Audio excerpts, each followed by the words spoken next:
Hello guys, this is Master Ivan Vlog. Welcome again here to my vlog. Yon, siguro nagtataka kayo, ngayon lang ako gumawa ng video, vlog. Yon, madami kasing nangyari. Madaming nangyari this past almost more than 1 year, right? Yeah, mahigit isang taon na siya. So, daming mga dumating na mga pagsubok dito sa Canada. Yung aking pagbablog ng free haircut for the homeless, medyo hindi naging maganda sa tingin ng mga kasama kong Canadian, mga hairstylist.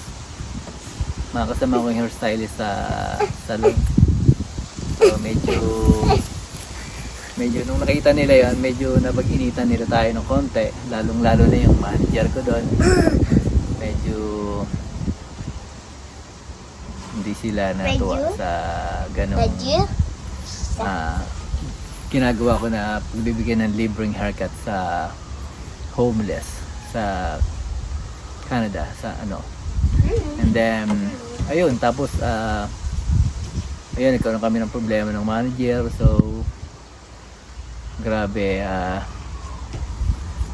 sobra first time kong naranasan yung gano'n na maka-encounter ng racist manager. My goodness, parang lahat na lang ng yung pride ko ba, nilunok ko yung pride ko para lang may pagpatuloy ko dito sa Canada kasama ng aking mga anak. Oh, hi ka. Pakilala ka sa kanila. Pakilala ka. Hi. Hi. Pakilala ka. What's your name? Ivana Brenda. My name is Ivana Brenda. Welcome back sa vlog na dati ka. Welcome back to Lucky. Alright. Ayun. May extra pa no? May extra pa siya. Yun lang. Gusto ko lang ikwento kung ano yung naging bakit ako nawala ng may isang taon sa vlog, kasi may mga naging problema. Yun nga, unang-una yung naging problema ko yung manager ko dun sa salon na pinapasukan ko dati, na grabe, sobrang racist. Grabe, first time kong naka-encounter yung gano'n. Nakala ko sa palabas ko lang nakikita yun sa mga prank ko lang nakikita, nung pala mararanasan ko yung gano'n. So pangalawa, sa paligid ko naman, yun nga, yung medyo down na nga tayo ng mga panahon na yun.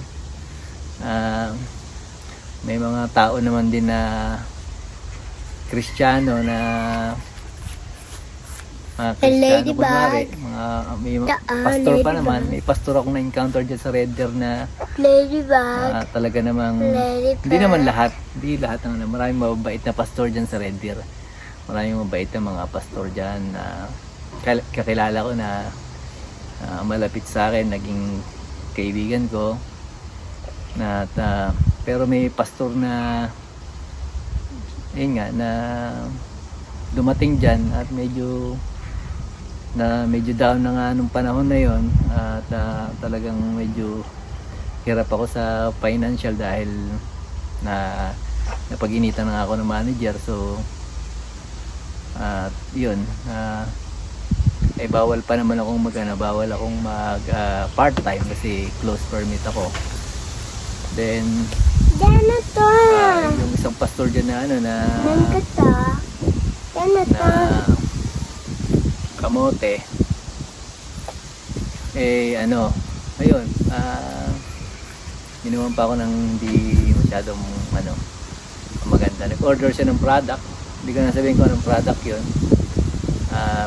Pina-order niya ako sa Amazon, na talagang gustong gusto niya. Tapos sabi niya, ah, papasa niya sa akin, i-interact niya kung ano yung mababayaran ko doon. Tapos and then all of a sudden ibenta ko na lang daw sa iba. So that's so funny na talagang maiiyak ka na lang kumbaga nandun na yun na kumbaga natabunan ka na ng problema. May isang tao na lalapit sa'yo na akala mo kahit pa paano humingi ng tulong sa'yo at kahit pa paano matutulungan mo, tapos matutulungan ka din, kaso hindi pala ganun ang nangyayari. So dumagdag lang din siya sa problema ko. At ayun, pinagpipray ko na lang siya. Nagalit ako sa kanya pa, pero wala naman tayong magagawa. So dasal na lang natin siya pagdasal natin si Pastor. Pastor, kung napapanood mo to, para sa iyo to. Yun.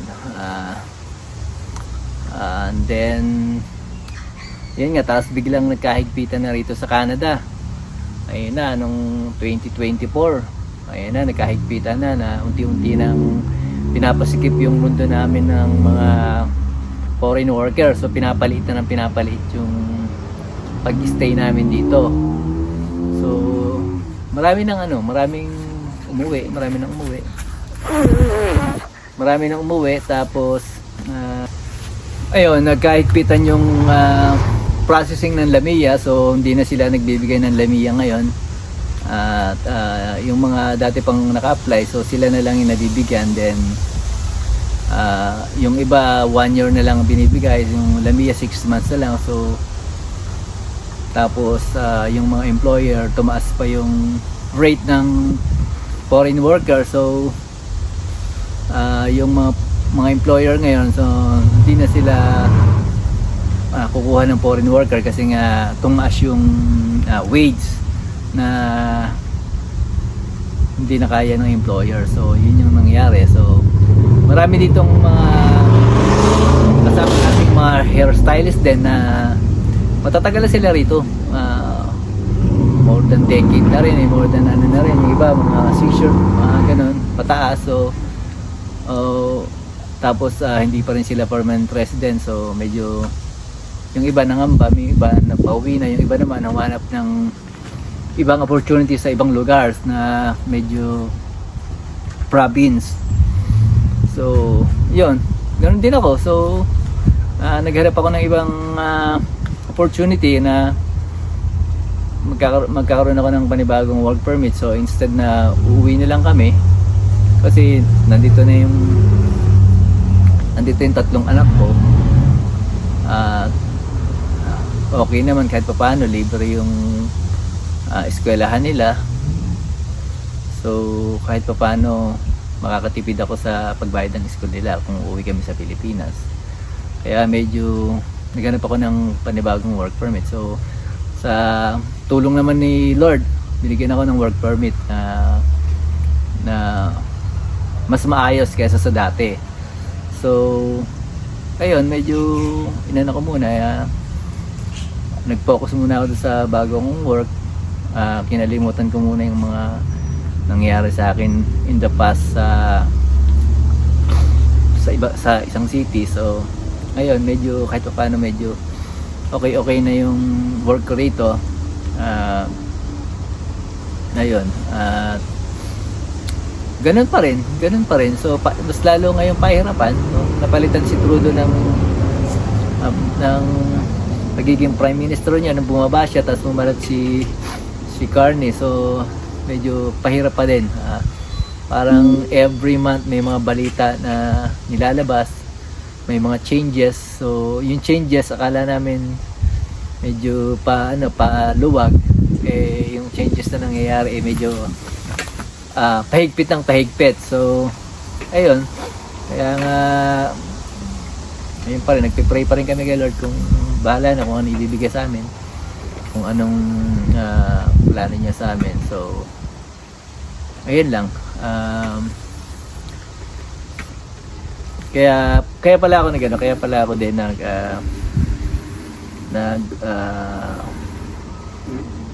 vlog ngayon, at para maipalam ko sa inyo na yun nga, na yun yung naranasan ko. Then siguro ngayon kasi siguro ngayon hindi muna ako mag-free haircut. So sa homeless kasi dito, nag-check ako dito sa dito sa lugar ko ngayon na para magbigay ng free haircut sa mga homeless dito. Yun nga, na-find out ko medyo risky kasi di ba yung homeless dito medyo aggressive kasi dito kasi medyo free kasi dito yung medyo maluwag dito yung yun medyo hindi naman free, medyo marami lang dito na mga homeless na talagang medyo risky, medyo aggressive. So nakakatakot kung magbibigay tayo ng free haircut sa kanila tapos masasaktan lang tayo. So yun nga, medyo hindi advisable dito sa lugar na ito yung naisip nating free haircut sana sa mga homeless. Yan, pero nagtitingin-tingin pa rin ako kung paano ko i-spread tong aking talent at maibigay ko ng libre sa mga ibang tao. So yun. And then nga pala, magpapaalam sana ako sa inyo. Binago natin ngayon tong aking Master Ivan vlog ng reaction and comment TV. So sa mga napapanahon ng mga viral o mga videos na kailangan nating mag-comment or mag-react, so gagawin natin siya ng yun. Ayun, kaya guys, kung kayo yung mga hairstylist, barbers na nangangarap pumunta ng Canada, so medyo pag-isip-isipan nyo. So pag-isipan nyo mabuti kasi kung kumikita naman kayo dyan ng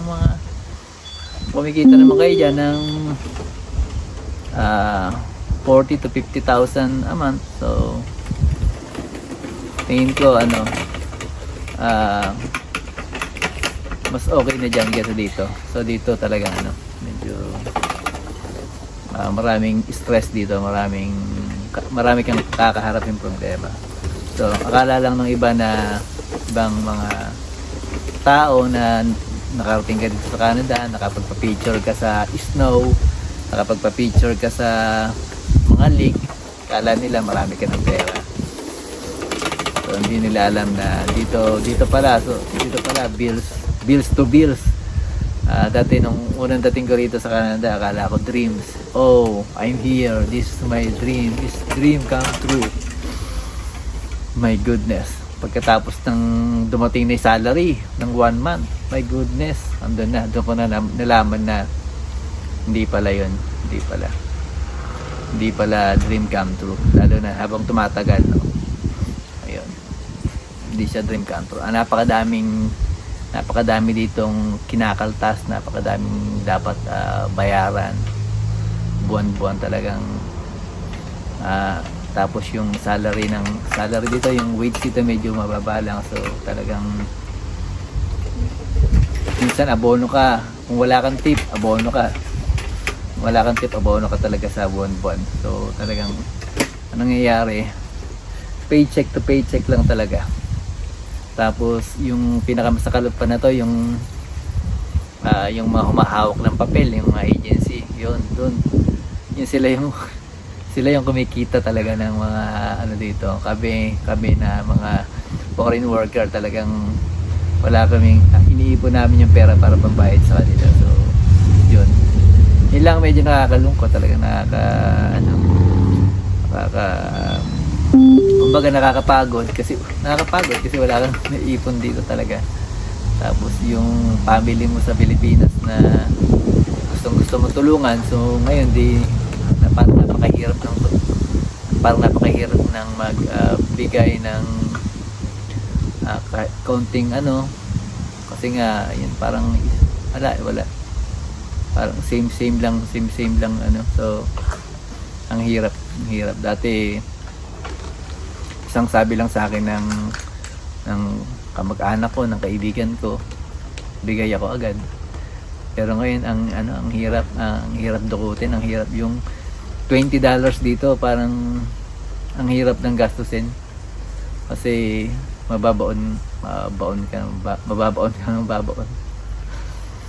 Yun, kaya sa mga kaibigan ko dyan sa Pilipinas, sa mga kumpare ko dyan, sa mga kamag-anak ko dyan, pagpasensyahan nyo na ako kung hindi ko kayo matulungan sa ngayon kasi medyo struggle pa kami dito.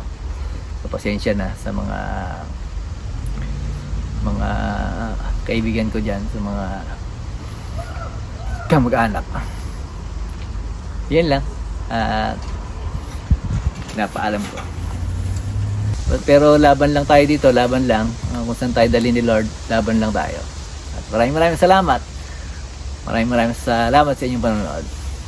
So, sana guys, supportahan nyo to at stay tuned lang sa akin, guys. Maraming salamat sa inyo dyan, guys. Sa Pilipinas, sa abroad, sa anong sulok ng mundo. Peace. Master Ivan Vlog.